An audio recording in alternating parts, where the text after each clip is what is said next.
موت آ جائے تو جنتی ہے. کوئی اور عمل جو بخشش کے لیے رکاوٹ ہو وہ نہ کرے تو جنتی ہے. لیکن اس نے کیا کیے؟ ایک تو باپ نے سزا کے طور پہ بھیجا، وہ تو جاتا ہی نہیں تھا اور گیا ہی نہیں تھا، وہ تو پہلے ہی سے بخشش کا حقدار نہ رہا.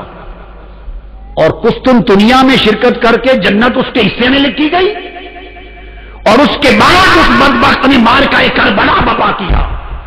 ظالم تو نے سیدہ سکینہ کو کروایا، پھر بھی جنت ملے گی. تو نے علی اکبر کی جان لی تیرے لشکر نے، پھر بھی جنت ملی.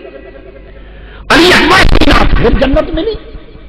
72 لاشیں مصطفیٰ کے تڑپائے، پھر جنت ملی. نیزے پر حسین کے اور شہداء کربلا کے سر سفر کر کے گئے، پھر بھی جنت ملی. تو نے دمشق کے دربار میں اپنی چھری حسین کے لبوں پر ماری اور کہا میں نے بدر والوں لوگوں کا بدلہ لے لیا، پھر بھی جنت رہی.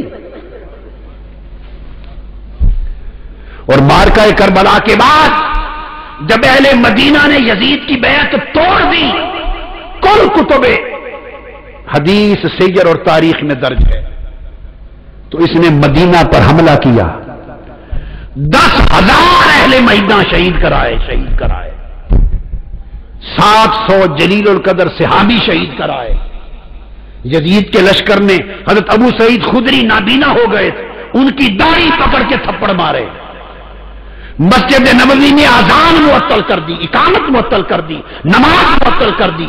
3 دن مصطفیٰ کے مزار پر اذان نہیں ہوئی، مسجد نبوی میں اذان نہیں ہوئی. اور ہر کتاب میں البدایہ والنہایہ میں، تاریخ طبری میں، تاریخ الخلفاء میں، ابن اسیر میں، تاریخ خلدون میں، تاریخ ذہبی میں، ہر سیرت کی اور تاریخ کی کتاب میں درج ہے. لشکر بھیجتے ہوئے یزید نے کہا میں تم پر مدینہ شہر 3 دن کے لیے حلال کرتا ہوں، جو چاہو کرنا. پھر بھی جنت رہی. کون سی جنت ہے تمہاری بدبختو؟ کون سی جنت ہے؟ مذاق ہے. اگر تو جنت مصطفیٰ کی ہے اور بانٹنے والے اس کے حسن اور حسین ہیں اور فاطمۃ الزہرا ہے، پھر اس جنت کی بات کرتے ہو. جس نے 3 دن روضہ رسول پر خچر باندھے، یزید کی فوج نے اونٹ باندھے، 3 دن حضور کی مسجد نبوی میں اذان نہ ہوئی. حضرت سعید بن مسیب رضی اللہ تعالیٰ عنہ دوڑ کے گھر نہ جا سکے، فوجی گھسائے اندر، وہ ممبر کے نیچے چھپ گئے. حضرت سعید بن مسیب تابعی، وہ کہتے ہیں خدا کی قسم 3 دن تک حضور کی قبر انور کے پاس میں چھپا رہا، کیونکہ اذانیں تو ہوتی نہیں تھی، نماز بند تھی، خچر گھوڑے باندھ دیے تھے. تو نماز کے وقت کا مجھے پتا چلتا تھا، قبر مصطفیٰ سے اذان کی آواز آتی تھی.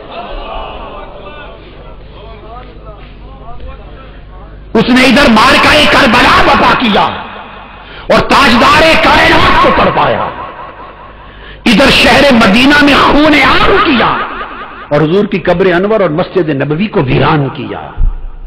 اور پھر اس کے بعد اس نے لشکر بدلا اور مکہ پر حملہ کیا، مکہ پر، اور منجنیق کے ذریعے پتھروں سے بارش کی اور خانہ کعبہ کا غلاف اور خانہ کعبہ کی چھت اور کعبہ جلا دیا.